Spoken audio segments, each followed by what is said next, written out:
বড় চাপ নেমে গেল। হ্যাঁ, এই তুমি আমাকে এভাবে হারা বললাম দাদুর সঙ্গে বাজি লড়তে যেও না।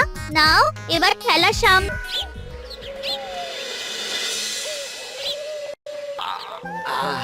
আরো ভালো করে মালিশ কর। আজকে ছোটাছুটি করে পা দুটো বেশ ব্যথা ব্যথা করছে। কালকে তো আবার অন্য পরীক্ষা। আরে আমার হালকা চেহারা আছে, সব সামলে অস্ত্র চালনা হবে। কালকে আমি কাঁপিয়ে দেব। কাঁপাতে তো হবেই মন্ত্রী মশাই। আমরা আপনার শরীরে এমন না মনে হবে আপনি না একটা জলযন্ত্র অস্ত্র হতে যাচ্ছে। হ্যাঁ বাস এই তো চাই। আউ! ওরে বাবারে, আস্তে আস্তে। ও আরে বাবা, আপনার তো ইস্পাতের শুনবে তবু মঞ্চ খাবেন না।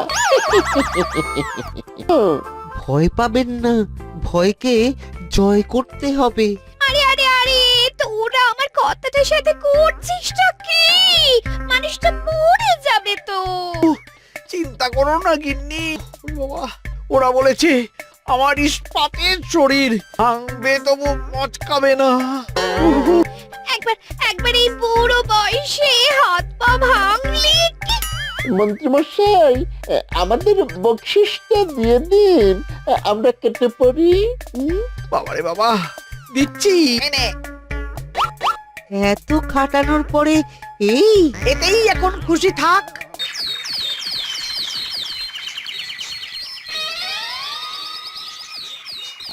এভাবে উফ, রোজ রোজ কি জ্বালাতনে পড়েছি, বাপরে বাপ। বাবা মা কাউকে ডাকার দরকার নেই। ভাবো মহারাজ, এটা তো উচিত নয়। যে যেটাই পারদর্শী তাকে সেটাই করতে দিন না। একটা বাঁদরকে যদি, সে কি পারবে মহারাজ? মহারাজ, গোপাল একটু বেশি কথা বলছে, ওকে আপনি বের করে দিন। আমি তোমার কথাই বলবো না গোপাল, অস্ত্র শিক্ষা শিখতেই হবে। কর্তার ইচ্ছায় কর্ম, এখন তো আমার আর কিছুই বলার নেই। তাহলে আর দেরি কেন? তোমরা সবাই একটা করে ঢাল আর একটা করে সেনাপতি। বলুন মহারাজ। তুমি সকলকে অস্ত্র শিক্ষা দেবে, তলোয়ার চালানো শেখাবে। এক এক করে প্রত্যেকে তুমি সবাইকে তলোয়ার চালানো শেখাবে। আচ্ছা মহারাজ, তাহলে ওই সবার প্রথমে চলে আসুন মন্ত্রী মশাই। ভূত, আমার শরীর ইস্পাতের মতো, ভাঙবো তবু মচকাবো না।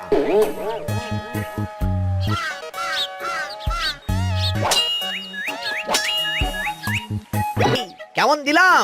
অত সহজ নয় সেনাপতি। আমি